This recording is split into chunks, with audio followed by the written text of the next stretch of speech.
ST ಸಮಾಜಕ್ಕೆ ಇನ್ನಷ್ಟು ಸಚಿವ ಸ್ಥಾನಗಳಿಗೆ ಒತ್ತಡವನ್ನ ಹಾಕಲಾಗ್ತಾ ಇದೆ. ಸಿಎಂ ಡಿಕೆ ಶಿವಕುಮಾರ್ ಅವರನ್ನ ಭೇಟಿ ಮಾಡಿರುವಂತದ್ದು ಸಚಿವ ಸತೀಶ್ ಜಾರಕಿಹೊಳಿ ಅವರ ನಿಯೋಗ. ಆಲ್ರೆಡಿ ಒಂದು ಸ್ಥಾನ ಕೊಡಲಾಗಿದೆ ವಾಲ್ಮೀಕಿ ಸಮುದಾಯಕ್ಕೆ. ಸತೀಶ್ ಜಾರಕಿಹೊಳಿ ಅವರಿದ್ದಾರೆ. ಇನ್ನೂ ಕೂಡ ಇನ್ನೊಂದು 2 ಸಚಿವ ಸ್ಥಾನ ಕೊಡಿ ಅಂತ ಶಾಸಕರಾದ ಕಂಪ್ಲಿ ಗಣೇಶ್, ಬಸನಗೌಡ ದದ್ದಲ್ ಭೇಟಿಯಾಗಿದ್ದಾರೆ. ಎಸ್ಟಿ ಶಾಸಕರಿಗೆ ಪ್ರಸನ್ನಾನಂದಪುರಿ ಸ್ವಾಮೀಜಿ ಸಾಥ್ ಕೊಟ್ಟಿದ್ದಾರೆ. ಎಸ್ಟಿಗಳಿಗೆ ಇನ್ನಷ್ಟು ಮೀಸಲಾತಿ ಬಗ್ಗೆಯೂ ಕೂಡ ಚರ್ಚೆಯನ್ನ ಮಾಡಲಾಗ್ತಾ ಇದೆ. ಸಿಎಂ ಡಿಕೆಶಿ ಹಾಗೂ ಹೈಕಮಾಂಡ್ ಮೇಲೆ ಒತ್ತಡವನ್ನ ಹಾಕುವಂತ ನಿಟ್ಟಿನಲ್ಲಿ ವಾಲ್ಮೀಕಿ ಸಮುದಾಯ ಮುಂದಾಗಿದೆ. ಇನ್ನೊಂದ್ ಕಡೆ ರಾಜಣ್ಣ ಪುತ್ರ ರಾಜೇಂದ್ರ ಕೂಡ ಸರ್ಕಸ್ ಮಾಡ್ತಾ ಇದ್ದಾರೆ ಮಂತ್ರಿಗಿರಿಗೋಸ್ಕರ. ದಿನ ಏನೇನೆಲ್ಲ ಮಾತನಾಡಿದ್ರು, ಡಿಕೆ ಶಿವಕುಮಾರ್ ವಿಚಾರಕ್ಕೂ ಸಂಬಂಧಪಟ್ಟಂತೆ ಪರೋಕ್ಷವಾಗಿ ಏನೇನೆಲ್ಲ ಟಾಂಗ್ ಕೊಟ್ಟಿದ್ರು ಎಲ್ಲರೂ ನೋಡಿದ್ದಾರೆ. ಕೆಎನ್ ರಾಜಣ್ಣ ಮತ್ತು ಅವರ ಪುತ್ರ ರಾಜೇಂದ್ರ ಕೂಡ. ಬಟ್ ಈಗ ಅಧಿಕಾರ ಅಷ್ಟೇ, ಅಧಿಕಾರ ಬಂದ್ರೆ ಎಂತ ದುಶ್ಮನ್ಗಳು ಕೂಡ ಒಂದಾಗ್ತಾರೆ ಅನ್ನುವಂಥದ್ದಕ್ಕೆ ಇದು ಕೂಡ ಒಂದು ಸ್ಪಷ್ಟ ಉದಾಹರಣೆಯಾಗಿ ಕಾಣಿಸ್ತಾ ಇದೆ. ದೆಹಲಿಯಲ್ಲಿ ಡಿಕೆ ಶಿವಕುಮಾರ್ ಅವರನ್ನ ಭೇಟಿ ಮಾಡಿದ್ರು MLC ರಾಜೇಂದ್ರ. ನಾಯಕ ಸಮಾಜದಿಂದ ಸಚಿವ ಸ್ಥಾನಕ್ಕೆ ಒತ್ತಡವನ್ನ ಹಾಕಲಾಗ್ತಾ ಇದೆ. ರಾಜಣ್ಣ ಬದಲಿಗೆ ಅವರ ಮಗನಿಗೆ ಕೊಡಿ ಅಂತ. ಕಾಂಗ್ರೆಸ್ನಲ್ಲಿ ಹಂಗೆ ಅಲ್ವಾ, ಅಪ್ಪ ಇಲ್ಲ ಅಂದ್ರೆ ಮಕ್ಕಳು ಅನ್ನುವ ರೀತಿಯಲ್ಲಿ. ಬಿಜೆಪಿಲೂ ಇದೆ, ಇಲ್ಲ ಅಂತಲ್ಲ, ಆದ್ರೆ ಜಾಸ್ತಿ ಅಂದ್ರೆ ಕಾಂಗ್ರೆಸ್ನಲ್ಲೇ ಇರುವಂತದ್ದು. ಈಗ ಮಲ್ಲಿಕಾರ್ಜುನ್ ಖರ್ಗೆ ಇಲ್ಲ ಅಂದ್ರೆ ಪ್ರಿಯಾಂಕ್ ಖರ್ಗೆ ಅಲ್ವಾ, ಸಿದ್ದರಾಮಯ್ಯನವರು ಇಲ್ಲ ಅಂದ್ರೆ ಇಲ್ಲಿ ಯತೀಂದ್ರ ಸಿದ್ದರಾಮಯ್ಯನವರು ಇದ್ದಾರೆ. ಈ ರೀತಿಯಾಗಿ ಅಪ್ಪ ಇಲ್ಲ ಅಂದ್ರೆ ಮಕ್ಕಳು, ಮಕ್ಕಳಿಲ್ಲ ಅಂದ್ರೆ ಅಪ್ಪ, ಈ ರೀತಿಯಾಗಿ ನಡೀತಾನೇ ಇದೆಯಲ್ಲ. ಸೊ ಅದು ಈಗ ರಾಜೇಂದ್ರ ಅವರ ವಿಚಾರದಲ್ಲೂ ಕೂಡ ನಡೀತಾ ಇದೆ.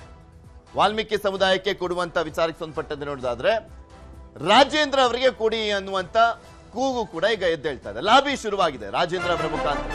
ನಮ್ಮ ಮಂತ್ರಿಗಿರಿಗೆ ಮೊಳಕಾಲ್ಮೂರು ಶಾಸಕ ಗೋಪಾಲ್ ಕೃಷ್ಣ ಲಾಬಿಯನ್ನ ಮಾಡ್ತಾ ಇದ್ದಾರೆ.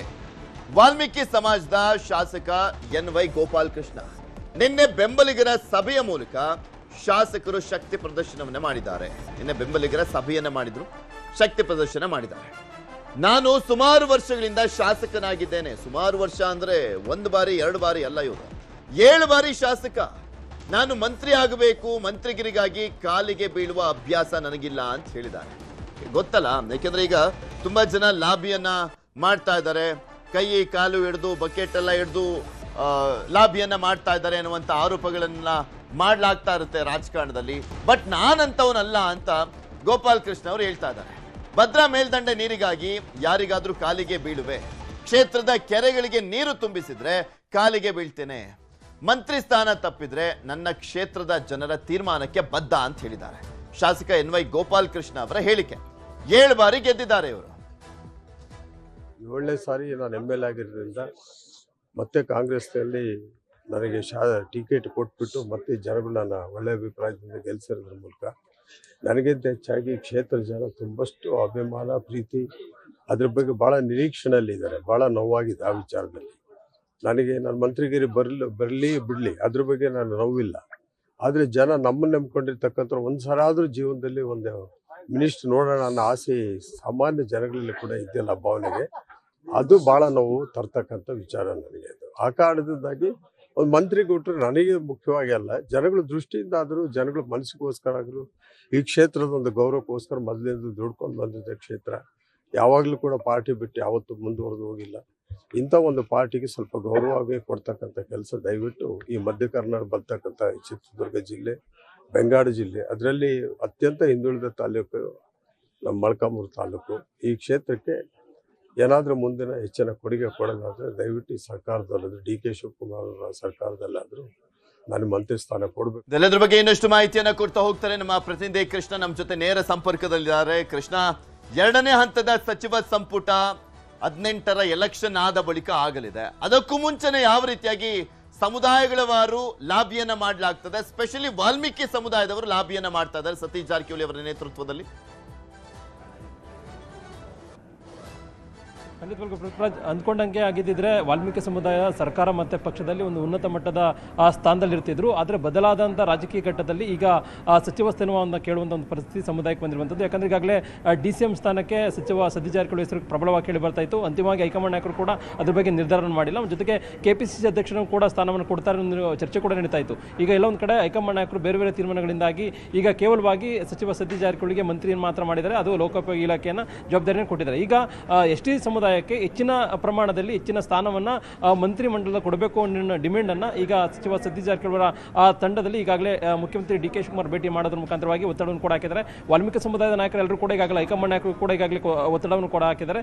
ಈಗ ಎರಡನೇ ಬಾರಿಯ ಸಚಿವ ಸಂಪುಟ ವಿಸ್ತರಣೆ ಮಾಡುವಂತ ಕೂಡ ಡಿ.ಕೆ. ಶಿವಕುಮಾರ್ ಕಸರತ್ತನ್ನು ಮಾಡ್ತಾ ಇದ್ದಾರೆ. ಹೀಗಾಗಿ ಸಚಿವ ಸತೀಶ್ ಜಾರಕಿಹೊಳಿ ಜೊತೆಗೆ ಕನಿಷ್ಠ 3 ಸ್ಥಾನಗಳನ್ನ ವಾಲ್ಮೀಕಿ ಸಮುದಾಯಕ್ಕೆ ಕೊಡಬೇಕು ಅನ್ನೋ ಒಂದು ಡಿಮ್ಯಾಂಡ್ ಅನ್ನ ಈಗಾಗಲೇ ಡಿ.ಕೆ. ಶಿವಕುಮಾರ್ ಬಳಿ ಎಸ್ಟಿ ವರ್ಗದ ಸಮುದಾಯದ ಶಾಸಕರೆಲ್ಲರೂ ಕೂಡ ಮಾಡ್ತಾ ಇದ್ದಾರೆ.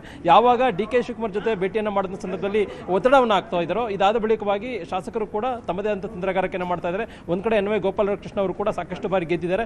ಈಗ ಮಂತ್ರಿ ಸ್ಥಾನಕ್ಕೂ ಕೂಡ ಆಕಾಂಕ್ಷಿ ಕೂಡ ಇದ್ದಾರೆ. ಮಂತ್ರಿ ಸ್ಥಾನವನ್ನು ಪಡ್ಕೊಳ್ಳುವಂತ ನಿಟ್ಟಿನಲ್ಲಿ ಕೂಡ ತಂತ್ರಗಾರಿಕೆಯನ್ನು ಮಾಡಿದ್ದಾರೆ. ಮತ್ತೊಂದು ಕಡೆ ಅನಿಲ್ ಚಿಕ್ಕಮಾದವರು ಕೂಡ ಮೈಸೂರು ಭಾಗದವರು ಪ್ರಬಲ ಶಾಸಕರು ಅಂತ ಹೇಳಬಹುದು. ವಾಲ್ಮೀಕಿ ಸಮುದಾಯದಲ್ಲಿ ಕೂಡ ಗುರುತಿಸಿಕೊಂಡಿದ್ದಾರೆ. ಮತ್ತೆ ಈ ಹಿಂದೆ ಈ ಸಿದ್ದರಾಮಯ್ಯ ಮುಖ್ಯಮಂತ್ರಿಗಳಾಗಿದ್ರು, ಅವರ ಬಣ್ಣದಲ್ಲೂ ಕೂಡ ಗುರುತಿಸಿಕೊಂಡಿದ್ದಾರೆ. ಹಾಗಾಗಿ ಅನಿಲ್ ಚಿಕ್ಕಮಾದವ್ರನ್ನು ಕೂಡ ಮಂತ್ರಿ ಮಾಡಬಹುದು ಕೂಡ ಚರ್ಚೆ ಆಗ್ತಾ ಇದೆ. ಮತ್ತೊಂದು ಕಡೆ ನಾಗೇಂದ್ರ ಹೆಸರು ಕೂಡ ಕೇಳಿ ಬರ್ತಾ ಇದೆ. ಹಾಗೆ ಅವ್ರ ನಾಗೇಂದ್ರ ಮೇಲೆ ಬೇರೆ ಬೇರೆ ಕೇಸ್ ಇರತಕ್ಕಂಥ ಸಂದರ್ಭದಲ್ಲಿ ಸಹಜವಾಗಿಯೇ ಅವ್ರಿಗೆ ಹಿನ್ನಡೆ ಆಗ್ಬೋದು ಅನ್ನೋದು ಕೂಡ ಚರ್ಚೆ ಆಗ್ತಾ ಇದೆ. ಅದೇನೇ ಇದ್ರೂ ಕೂಡ ಕನಿಷ್ಠ ವಾಲ್ಮೀಕಿ ಸಮುದಾಯಕ್ಕೆ ಕನಿಷ್ಠ ಒಂದು 3 ಸ್ಥಾನವನ್ನು ಅಂದ್ರೆ ಈಗಾಗಲೇ ಸಚಿವ ಸತೀಶ್ ಜಾರಕಿಹೊಳಿ ಜೊತೆಗೆ ಇನ್ನು ಉಳಿದಿರ್ತಕ್ಕಂಥ 3 ಸ್ಥಾನವನ್ನು ಕೊಡಬೇಕು ಅನ್ನೋ ಒಂದು ಡಿಮ್ಯಾಂಡ್ ಅನ್ನು ಕೂಡ ಈಗಾಗಲೇ ಮಾಡಿದ್ದಾರೆ. ಹಾಗಾಗಿ ಈಗ ಡಿ.ಕೆ. ಶಿವಕುಮಾರ್ ಅವರು ಎಲ್ಲ ಸಮುದಾಯಕ್ಕೂ ಕೂಡ ಪ್ರಾದೇಶಿಕವಾರು, ಜಿಲ್ಲಾವಾರು ಮತ್ತೆ ಜಾತಿವಾರು ಅವಲೋಕನ ಮಾಡೋದ್ರ ಮುಖಾಂತರವಾಗಿ ಒಂದು ಒಳ್ಳೆಯ ಒಂದು ಆಡಳಿತವನ್ನು ಕೊಡಬೇಕು ಮತ್ತೆ ಒಳ್ಳೆಯವರಿಗೆ ಮಂತ್ರಿ ಸ್ಥಾನವನ್ನು ಕೊಡಬೇಕು ನಿಟ್ಟಲ್ಲಿ ಕೂಡ ಡಿ.ಕೆ. ಶಿವಕುಮಾರ್ ಅವರು ಈಗಾಗಲೇ ಸಿದ್ಧತೆಯನ್ನು ಮಾಡ್ಕೊಂಡಿದ್ದಾರೆ. ಇಂತಹ ಸಂದರ್ಭದಲ್ಲಿ ಎಲ್ಲೋ ಒಂದು ಕಡೆ ಒತ್ತಡ ಹಾಕೋದ್ರ ಮುಖಾಂತರವಾಗಿ ಮಂತ್ರಿ ಸ್ಥಾನವನ್ನು ಪಡೆಯುವಂತ ನಿಟ್ಟಿನಲ್ಲಿ ಕೂಡ ಈಗಾಗಲೇ ಮುಂದಾಗಿದ್ದಾರೆ. ಸಚಿವ ಸತೀಶ್ ಜಾರಕಿಹೊಳಿ ಅವರು ಡಿಸಿಎಂ ಸ್ಥಾನದ ಪ್ರಬಲ ಆಕಾಂಕ್ಷಿಯಾಗಿದ್ದರು. ಮತ್ತೊಂದು ಕೆಪಿಸಿಸಿ ಅಧ್ಯಕ್ಷ ಸ್ಥಾನ ಸಿಗುತ್ತೆ ಅನ್ನೋ ಒಂದು ನಿರೀಕ್ಷೆಯಲ್ಲಿದ್ದರು. ಹೈಕಮಾಂಡ್ ನಾಯಕ ಯಾವಾಗ ತೀರ್ಮಾನ ಮಾಡಿದ್ರು ಕೆಪಿಸಿಸಿ ಅಧ್ಯಕ್ಷ ಸ್ಥಾನವನ್ನ ಬಿ.ಕೆ. ಹರಿಪ್ರಸಾದ್ ಕೊಡಬೇಕು ಅನ್ನೋದು ಮತ್ತೆ ಡಿಸಿಎಂ ಹುದ್ದೆ ಕೂಡ ಕೇವಲವಾಗಿ ಪರಮೇಶ್ವರ್ಗೆ ಮಾತ್ರ ಅನ್ನೋ ಒಂದು ತೀರ್ಮಾನ ಬಂದರು. ಇಂತಹ ಸಂದರ್ಭದಲ್ಲಿ ಎಲ್ಲೊಂದು ಕಡೆ ಈ ವಾಲ್ಮೀಕಿ ಸಮುದಾಯಕ್ಕೆ ಹಿನ್ನಡೆ ಆಗಿರುವಂಥದ್ದು. ಹಾಗಾಗಿ ಸತೀಶ್ ಜಾರಕಿಹೊಳಿ ಕೂಡ ಎಲ್ಲೊಂದು ಕಡೆ ಪಟ್ಟಣ ಸಡಿಸಲಿದ್ದಾರೆ. ಅಂದ್ರೆ ಮಂತ್ರಿ ಸ್ಥಾನ ಬೆನ್ನ ಬಿಟ್ಟಿದ್ರೆ ಎಲ್ಲೊಂದು ಕಡೆ ಕೆಪಿಸಿಸಿ ಅಧ್ಯಕ್ಷ ಹುದ್ದೆ ಸಿಗ್ತಾ ಇತ್ತು. ಮತ್ತೆ 2028 ಕೂಡ ಅವರು ಮುಖ್ಯಮಂತ್ರಿ ಆಗುವಂತ ಕೂಡ ಕ್ಲೈಮ್ ಅನ್ನು ಮಾಡ್ಕೊಳ್ಬಹುದಾಗಿತ್ತು. ಆದ್ರೀಗ ಕೇವಲವಾಗಿ ಮಂತ್ರಿ ಸ್ಥಾನವನ್ನು ಪಡ್ಕೊಂಡಿರ್ತಕ್ಕಂಥ ಸಂದರ್ಭದಲ್ಲಿ ಸಮುದಾಯ ಪ್ರಬಲವಾಗಿ ಕಾಂಗ್ರೆಸ್ ಪಕ್ಷ ಪರವಾಗಿದೆ. ಹಾಗಾಗಿ ಬರ್ತಕ್ಕಂಥ 2028 ಚುನಾವಣೆಯಲ್ಲಿ ಕೂಡ ಕಾಂಗ್ರೆಸ್ ಪಕ್ಷಕ್ಕೆ ವಾಲ್ಮೀಕಿ ಸಮುದಾಯ ನಿಲ್ಲಬೇಕು ಅಂತಂದ್ರೆ ಕನಿಷ್ಠ 3 ಸ್ಥಾನವನ್ನ ವಾಲ್ಮೀಕಿ ಸಮುದಾಯಕ್ಕೆ ಕೊಡಬೇಕು ಅನ್ನೋ ಡಿಮ್ಯಾಂಡ್ ಅನ್ನು ಕೂಡ ಮಾಡ್ಕೊಂಡಿದ್ದಾರೆ. ಹೀಗಾಗಿ ಈ ಒಂದು ಒತ್ತಡದ ಆಧಾರದ ಮೇಲೆ ಮುಂದೆ ವಾಲ್ಮೀಕಿ ಸಮುದಾಯಕ್ಕೆ ಸಂಬಂಧಪಟ್ಟಂತೆ ಯಾವ ರೀತಿಯಾಗಿ ನಿಲುವನ್ನ ಈಗಾಗಲೇ ಮುಖ್ಯಮಂತ್ರಿ ಡಿ.ಕೆ. ಶಿವಕುಮಾರ್ ತೀರ್ಮಾನ ತೆಗೆದುಕೊಳ್ತಾರೆ ಅನ್ನೋದು ಈಗಿರ್ತಕ್ಕಂಥ ಕುತೂಹಲ. ಪೃಥ್ವಿರಾಜ್. ಓಕೆ, ಧನ್ಯವಾದ ಕೃಷ್ಣ ನಿಮ್ಮೆಲ್ಲ ಮಾಹಿತಿ.